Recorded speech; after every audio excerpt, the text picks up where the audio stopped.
RTS. Personne n'aurait imaginé Boubacar Seye à la RTS pour faire le bilan. 2011, la Fignon, j'étais le premier Mawati aéroport.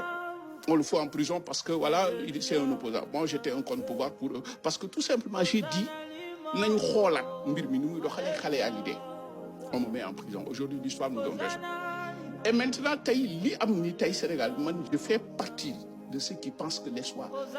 Moi, ce matin, j'ai appelé toute la diaspora, pour que nous ayons ce projet. Parce qu'il faudra aujourd'hui reconstruire ce pays. Parce que nous devons nous abonner aux obligations de résultat. Et il faut déconstruire pour reconstruire les mentalités. Moi, il faut incarner ce qu'on appelle la relecture des perspectives. Moi, lui,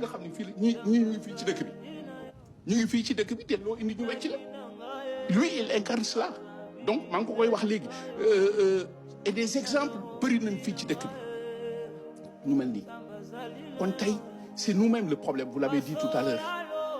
Parce que les gens partent. Littéralement, beaucoup voir tout Olof. Il y a eu 1600 entrées. Noël, 1600 entrées. Il y a eu un appel d'air.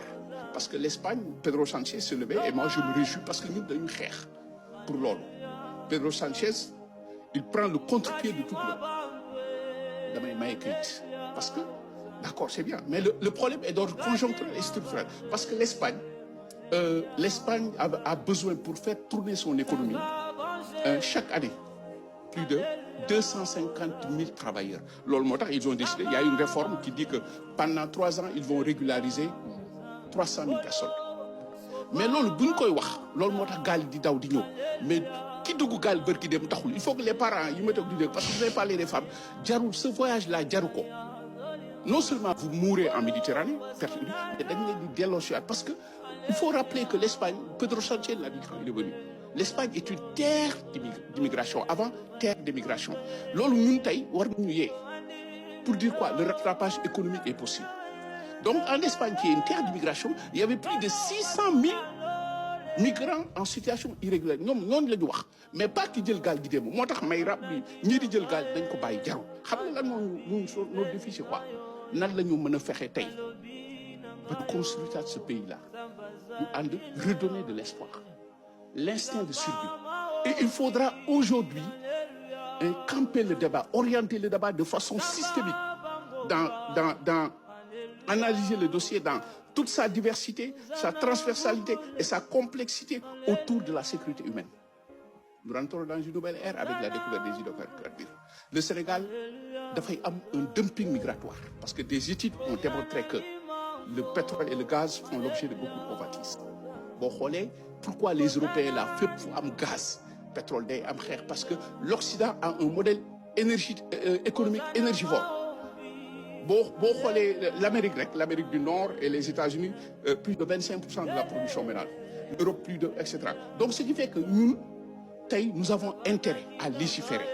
Parce que y a un dumping migratoire pour des raisons sécuritaires. Nous avons intérêt à travailler parce que le rattrapage économique est possible pour TD.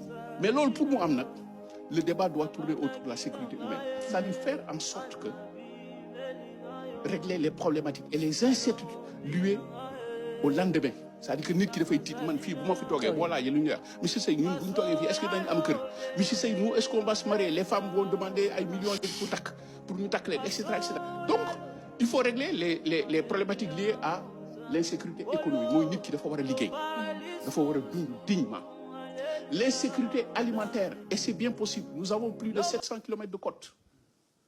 Am nañu suuf am nañu terre am nañu kii waratuñu xaar mu taw pour ñu nawet donc régler cette problématique là ba nga xam ne nit ñi ko xiif lekk ko mar naan l'insécurité sanitaire Sénégal nit ñi dañuy doxee ak ay feebar kenn mënut a faju l'accès à la santé l'insécurité juridique ba li fi amoon nga wàcc ñu téye la wala ñu jàpp ni ñu leen tëj et ça a été un facteur de propension il y a des gens qui sont morts en Méditerranée parce qu'ils fuyaient le régime actuel le régime Bifinekon.